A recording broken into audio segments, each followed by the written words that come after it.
So first of all, good to see you again. Good to see you. I had a chance to sit with you on set in Baton Rouge, and it was quite some, pretty special time to see all of us there with you. I'm just curious when it comes to. And thank you for the card, by the way. You know what? That was from the heart. I cried in the car reading it. It was so sweet. Thank you very much. That was special for us. Yeah. Jasmine from Hip Hollywood was the one who really thought that we should write a card for you. It was great. So glad you liked it. This film, obviously, you're the most powerful person in the universe, and you trained for this film for, I believe, up to about 9 months prior to starting. It's pretty unheard of for an actor to do that. How much did that help you in your character to be stronger, and did you feel like being physically stronger actually helped you on set?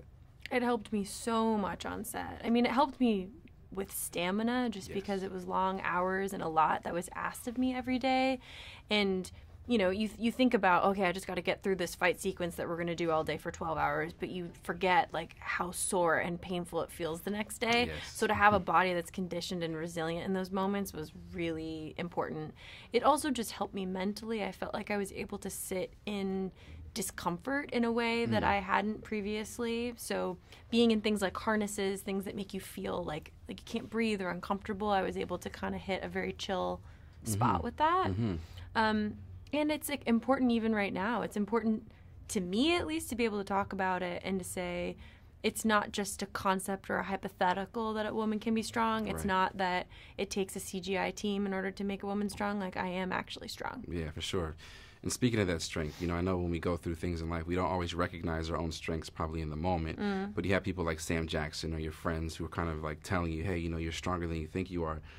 In what ways do having people like that in your corner, kind of speaking those words of encouragement, help in the overall success of who you are as a person on and off the screen? That's a very good point. It's a huge part of it, especially the friends that you don't even have to reach out to ask for it. They just like sense and send you that text message or that voicemail or whatever that's like exactly what you needed in that moment.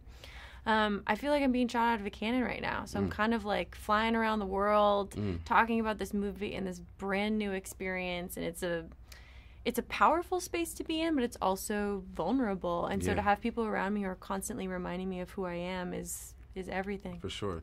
And I think that vulnerability is something that people really appreciate about you. You're very outspoken and often get yourself into what some people might consider hot water just because you say what you feel and it might not be popular. One thing in particular was that, you would like to see more people, I don't want to say of color, but a more diverse pool of journalists speaking to you. Do you think that you've seen that change happen since you first made those statements? And what does it feel like? Yeah, I do. In particular on this press tour, I totally feel the difference. I mean, the difference is also like in how I'm structuring my time and that I'm spending more time in my press days than I did previously to make sure all the voices are being heard in the room. That's maybe part of the conversation that people are understanding is that we're not kicking people out. We're just adding more people to it. And for me, I'm a curious person, and when I make a movie, I spend a lot of time on it, and I want to get different perspectives on it. It makes days like this, where I'm talking to a different person every 5 minutes, way more interesting because I'm not being asked the same questions over and over again. You have people from all over the world who have different life experiences, different things that they're gravitating towards. It makes you feel like the work you're doing is more complex and complete. Absolutely. I love that. So well said. To switch gears a little bit, obviously this film had so many 90s nuances in it. Was there anything in particular that just really hit home for you or that you really felt like just brought this whole nostalgic feeling? It was the blockbuster, just because it's like a physical set that I got to stand in, and they took so much care to make sure that every VHS that was on those walls was period accurate, and the candy selection was period accurate, and like the soda selection was period accurate. So it was very trippy to walk into that space and go like, oh man, I miss this. For sure.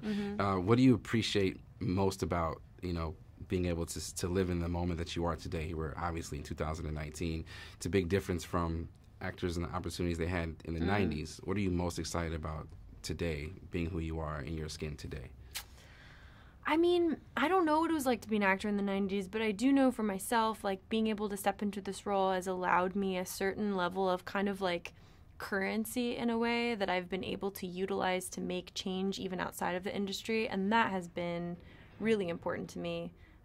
To be able to like walk the walk, to not just talk about it, that's been like a new level of growth for me in the last couple of years, that it's not always about what I say, it's about what I do. Oh, Very well said. Well, thank you for walking the walk, and we look forward to Thank more you. See of you your work in the soon. future. Thank you again. Thanks, dude. Appreciate It's good it. to